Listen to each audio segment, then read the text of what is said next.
तर आजच्या लेक्चरमध्ये आपण फायनान्शियल प्लॅनिंगबद्दल बोलणार आहोत। आता एक लक्षात ठेवायचं आहे की आज आपण फर्स्ट ऑफ ऑल ज्या विषयाबद्दल बोलणार आहोत तो आहे जीएसटी, अर्थातच गुड अँड सर्व्हिस टॅक्स। आणि हा जो टॅक्स आहे तर ॲक्च्युअली हा दोन पद्धतीमध्ये किंवा दोन भागामध्ये या ठिकाणी डिस्ट्रीब्यूट झालेला आहे। एक आहे CGST आणि दुसरा आहे SGST किंवा त्याला आपण UTGST म्हणू शकतो। आता एक लक्षात घ्या की सेंट्रल गव्हर्नमेंट आणि स्टेट गव्हर्नमेंट, ओके, तर सेंट्रल गव्हर्नमेंट जी पूर्ण देशासाठी जी जीएसटी लावते त्याला म्हणायचं CGST आणि SGST म्हणजे स्टेटची जीएसटी आणि UTGST म्हणजे युनियन टेरिटरी म्हणजे केंद्रशासित प्रदेश। अर्थातच ते दोन्ही एकच आहे। आता CGST आणि SGST हे जे आहे या दोन्हीची टक्केवारी 50% ऑफ टोटल जीएसटी आहे। ओके, सो लक्षात घ्या की CGST हा SGST च्या इक्वल आहे आणि या दोन्हीची व्हॅल्यू ही टोटल जीएसटी च्या किती असते, हाफ असते।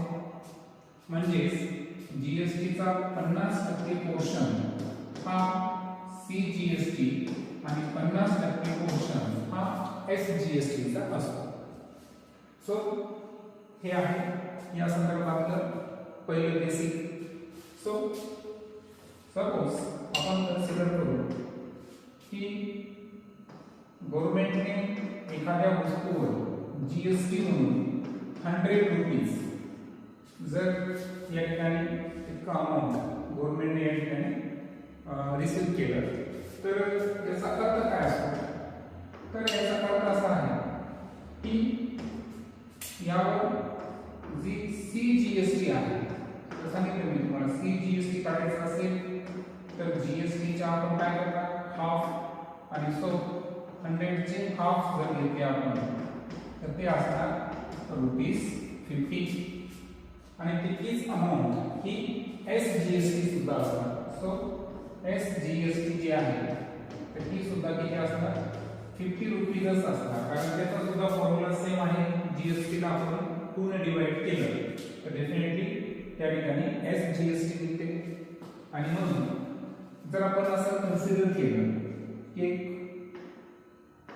वस्तू आहे आणि त्या वस्तूवर जर जीएसटी 18% आहे, कारण इंडियामध्ये जर काही तर मॅक्झिमम वस्तूवर 18% जीएसटी असते तुमच्या सिलेबसनुसार, तर यामध्ये जो CGST आहे सेंट्रलची जीएसटी तर ही त्याच्या हाफ म्हणजे 9% असेल आणि जो दुसरा पोर्शन आहे SGST अर्थात स्टेट जीएसटी किंवा ते UTGST सुद्धा असू शकतो, तर ते सुद्धा किती असणार, 9% असणार। ओके, मग आपण हे समजून घेतल्यानंतर आपल्याला पुढची कन्सेप्ट समजून घ्यायची आहे। तर ऍक्च्युअल टॅक्सेशन कसं होतं ते आपण समजून घेऊ एक सोप्या उदाहरणाने। आता सपोज एक मोबाईल आहे, हा मोबाईल परचेस केला ज्याची व्हॅल्यू आहे 50,000 रुपीज। ओके, आता हा जो मोबाईल 50,000 या ठिकाणी रुपयाला या ठिकाणी घेतला तर जेव्हा तुम्ही बिल पाहिलं ना तर हे बिल इन्क्लुडिंग जीएसटी असतं। हे तर लक्षात, म्हणजे जेव्हा आपण एखादी वस्तू खरेदी करत असतो तर यामध्ये दोन गोष्टी असतात। एक तर त्या वस्तूची टॅक्सेबल व्हॅल्यू, ओके, आणि प्लस त्या वस्तूवर अप्लाइड असणारी टोटल जीएसटी। तर या दोघांची बेरीज ही 50,000 रुपये असते, कारण जीएसटी कोणतीही वस्तू खरेदी करताना आपण इंडिव्हिज्युअली वेगळी पेड करत नाही, कोणताही दुकानदार आपल्याला विथ जीएसटी बिल देत असतो. आणि दॅट्स व्हाय आपण जेव्हा एखादी अमाऊंट पेड करतो, ओके, म्हणजे हे जे 50,000 रुपये मी दिलेले आहे तर हे ऍक्च्युअल काय आहे, ते आहे अमाऊंट पेड. ओके, तर जेवढे पैसे मी या ठिकाणी पेड केले तर ते अमाऊंट पेड ही रक्कम टॅक्सेबल व्हॅल्यू प्लस जीएसटी आहे, हे इथे लक्षात ठेवायचं. आता त्यालाच वेगळ्या भाषेमध्ये तुम्ही लिहू शकता, टीबी म्हणजे टॅक्सेबल व्हॅल्यू प्लस जीएसटी च्या ऐवजी तुम्ही सीजीएसटी प्लस एसजीएसटी असा सुद्धा फॉर्म्युला हे अमाऊंट पेडचा काढू शकता. आता हे झालं अमाऊंट पेड. मग आता प्रश्न असा आहे की मी तर जेव्हा मोबाईल परचेस केला होता, ओके, सो तर त्याची व्हॅल्यू आहे 50,000, सांगितल्याप्रमाणे ती आहे अमाऊंट पेड. आणि तुमच्या मनामध्ये एक प्रश्न येईल की मग आता जीएसटी गेली किती आणि टॅक्सेबल व्हॅल्यू होती किती. ओके, हा एक प्रश्न सहज तुमच्या मनामध्ये येईल. सो आपण कन्सिडर करू की मोबाईलवर जी जीएसटी आहे ती किती आहे, 18% आहे. ओके, मोबाईलवर जी जीएसटी आहे ती 18% आहे. मग आता जीएसटी काढायची कशी.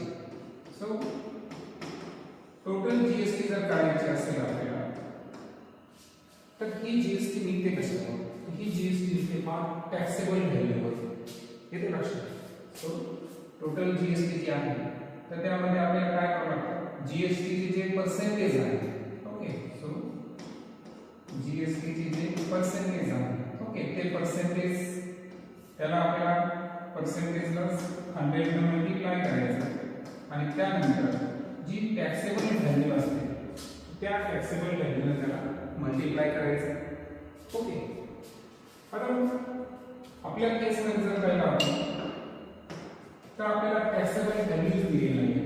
ओके, आपल्याला काय दिलेले आहे, अमाऊंट पेड दिलेली आहे. सो आपण एक कन्सिडर करू की आता टॅक्सेबल व्हॅल्यू जी आहे तर टॅक्सेबल व्हॅल्यू आपल्याला काढायची असेल तर अमाऊंट पेड पासून आपल्याला टोटल जीएसटी मायनस करावं लागेल. दॅट्स व्हाय इथं आपण काय करू की जी टोटल व्हॅल्यू आहे ती आपण एक्सच्या टर्म्स मध्ये फाइंड करू. सो सर्वात अगोदर इथं कन्सिडर करूया आपण की ले असं कन्सिडर करू की जी टॅक्सेबल व्हॅल्यू आहे ती आहे एक्स. आणि सो टोटल जीएसटी जर काढायचं असेल तर, ओके, सो टोटल जीएसटी म्हणजे किंवा simple we can say GST. GST चे पर्सेंट आहे 18/100 into x is equal to 18x/100. Okay, so 18x/100 हे आहे टोटल जीएसटी. आता ही व्हॅल्यू आपण काय करू, या इक्वेशन मध्ये पुट करू. Okay, so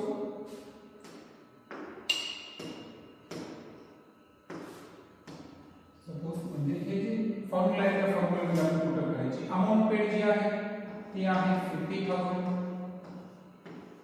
okay, is equal to taxable value किती कन्सिडर केली होती आपण, x प्लस टोटल जीएसटी जी आहे ती किती आहे आपल्याकडे 18x/100.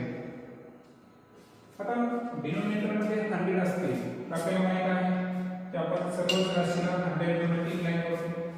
आणि दॅट्स व्हाय जे 50,000 असतील त्याला पण 100 ने मल्टिप्लाय करू, x ला सुद्धा 100 ने मल्टिप्लाय करू आणि प्लस 18x/100 याला सुद्धा 100 ने मल्टिप्लाय करू.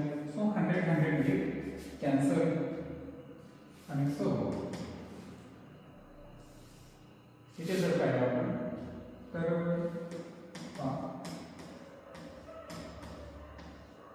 50 lakh होते.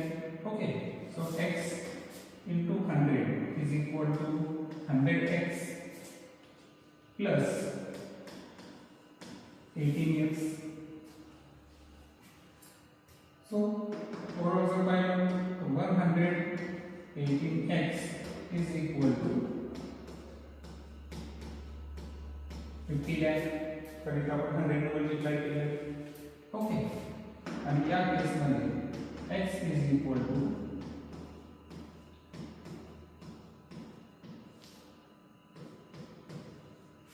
तर हे कॅल्क्युलेशन मला करावं लागेल.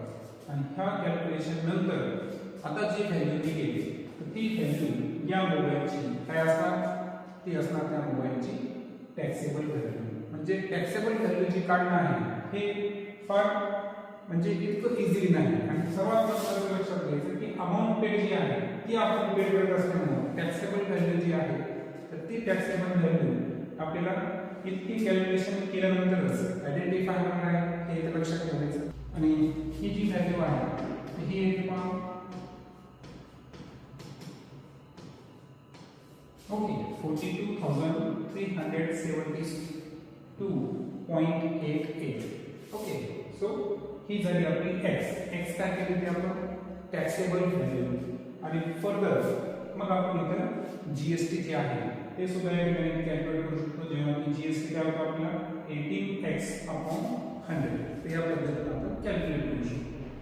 आता हे सुरुवातीलाच मी हार्ड वर्क हेच रिझन काय माहिती का की ऍक्च्युअल हे आपल्याला समजलं पाहिजे की जी टॅक्सेबल व्हॅल्यू आहे ओके ती प्रत्यक्ष व्यवहारामध्ये डायरेक्टली कोणी सांगत नाही. ऍक्च्युअल काय करतो आपण विथ जीएसटी बिल आपण पेड करू शकतो. आणि दॅट्स वाय आपण पेड करणारी अमाऊंट ही अमाऊंट पेड असते जी की टॅक्सेबल व्हॅल्यू आणि जीएसटी या दोन्हीचे टोटल जीएसटी या दोन्हीचं काय असतं ऍडिशन असतं.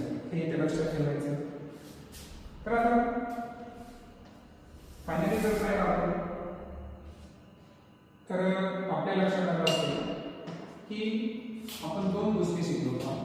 एक पहिलं सूत्र आपण शिकलो की जी अमाऊंट पेड आहे ही अमाऊंट पेड काय आहे तर ही आहे टॅक्सेबल व्हॅल्यू प्लस जीएसटी.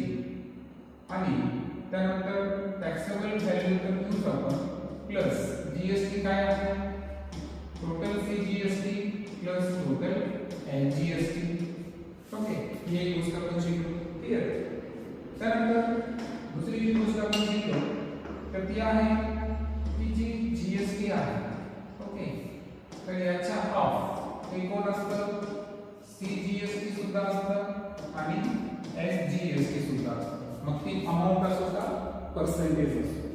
कारण आताच मी तुम्हाला सांगितलं की जीएसटी जर 18% आहे तर सीजीएसटी सुद्धा 9% असणार आणि एसजीएसटी सुद्धा 9% असणार. टोटल जीएसटी ची व्हॅल्यू जर 100 रुपीज आहे तर सीजीएसटी ही व्हॅल्यू असणार 50 रुपये ओके आणि एसजीएसटी ची व्हॅल्यू सुद्धा असणार 50 रुपये. ओके, सो हे महत्त्वाची मुद्दे तुम्ही लक्षात ठेवायची. आणि त्यानंतर जीएसटी काढण्याचे जे सूत्र मी तुम्हाला दिलं होतं ते एक लक्षात ठेवायचं की जे जीएसटी आहे तर ही जीएसटी काढत असताना या जीएसटीचे काय घ्यायचे आहे आपल्याला पर्सेंटेज त्याला 100 ने मल्टिप्लाय करायचं आणि ऍक्च्युअल हे कशावर आपल्या असतं टॅक्सेबल व्हॅल्यूवर. It is not depend on the amount paid. जी अमाऊंट आपण पेड करतो ती टॅक्सेबल व्हॅल्यू प्लस जीएसटी असते. दॅट्स वाय टोटल जीएसटी ही जीएसटीच्या पर्सेंटेजला आपण 100 ने मल्टिप्लाय करून त्याचं मल्टिप्लिकेशन हे टॅक्सेबल व्हॅल्यूला करत असतो. ओके, आता आपण एक सिंपल उदाहरण घेऊ.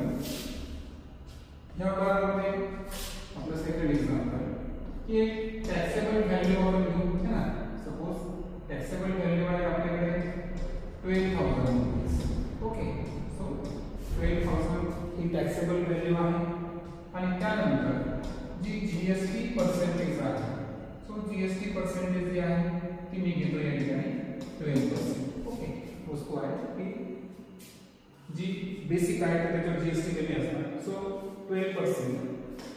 आता यामध्ये आपल्याला कॅल्क्युलेट काय करायचं आहे यामध्ये आपल्याला कॅल्क्युलेट करायचं आहे टोटल जीएसटी त्यानंतर सीजीएसटी त्यानंतर तिसरी गोष्ट कॅल्क्युलेट करू आपण जीएसटी गोष्ट आपण amount paid. Okay, total amount किती पेड झाली, अशा 4 गोष्टी तर कॅल्क्युलेट कशा करायच्या ते आपण शिकणार आहोत. आता सर्वप्रथम आपल्याला माहिती आहे टॅक्सेबल व्हॅल्यू 12,000 आणि जीएसटी पर्सेंटेज 12 आहे. तर आपण टोटल जीएसटी काढताना आता सांगितलं की टोटल जीएसटी काढताना जीएसटी चे percentage 12 divided by 100 into taxable value आहे 12,000. ओके, किंवा आपण सूत्र लिहू. So GST percentage upon 100 into taxable value. क्या है GST percentage 12 divided by 100 taxable value आहे 12,000. ओके, सो 2 0 इथं कॅन्सल होतील.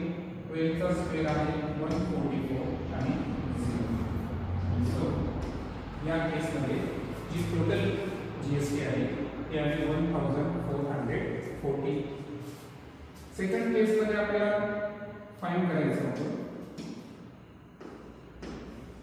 सीजीएसटी.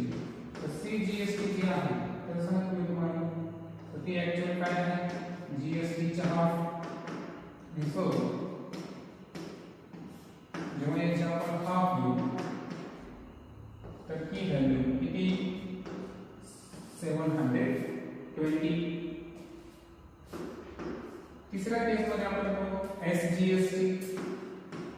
आता एसजीएसटी ही सीजीएसटी च्या इक्वल असते. That's why that's a direct answer will 720 लिहिलं तरी चालेल. आता राहिला प्रश्न अमाऊंट पेड, की कस्टमरनं ती वस्तू घेतल्यानंतर ऍक्च्युअल तो किती अमाऊंट पेड करणार आहे विथ जीएसटी. मीन्स या ठिकाणी टॅक्सेबल व्हॅल्यू जी आहे त्यामध्ये जीएसटी ऍड करावी लागेल. टॅक्सेबल व्हॅल्यू जी आहे तर ती होती 12,000. ओके, आणि प्लस जी total GST not SGST GST आपल्याला टोटल जीएसटी घ्यायची आहे ती आहे 1440. and that's why अशा केस मध्ये 13,440 रुपीज एवढे त्या कस्टमरला पेड करावं लागते. कारण अमाऊंट पेड जी आहे ती टॅक्सेबल व्हॅल्यू आणि जीएसटी या दोघांची काय आहे बेरीज आहे. सो अशा पद्धतीनं एक अवघड उदाहरणापासून आपण सुरुवात फक्त यासाठी केली कारण ऍक्च्युअल जेव्हा तुम्ही कोणत्याही दुकानामध्ये बिलिंग घेता किंवा ऑनलाईन सुद्धा तुम्ही खरेदी करा तर विथ जीएसटी असते. म्हणजे तुम्ही जे पैसे देता ती अमाऊंट पेड असते, ती टॅक्सेबल व्हॅल्यू नसते. येते लक्षात. दॅट्स वाय मी जे लेक्चरची सुरुवात ही अशा उदाहरणापासून घेतली की ज्याचा आपला डायरेक्ट संबंध असतो. बट एक्झाममध्ये जर टॅक्सेबल व्हॅल्यू आणि जीएसटी पर्सेंटेज दिले असतील तर कशा पद्धतीने या 4 गोष्टी आपण इझी करू शकतो. त्याच्यामध्ये विचारलं विचारतील सीजीएसटी पर्सेंटेज. आता हे पेड आहे त्याचे ऑलमोस्ट हाफ 6%, एसजीएसटी पर्सेंटेज 6%. बस त्याच्यापेक्षा जास्त या प्रकारच्या टॉपिकवर विचारले जात नाही. नेक्स्ट लेक्चरमध्ये आपण आउटपुट टॅक्स आणि इनपुट टॅक्स अर्थातच आयपीसी काय आहे याबद्दल डिस्कस करू.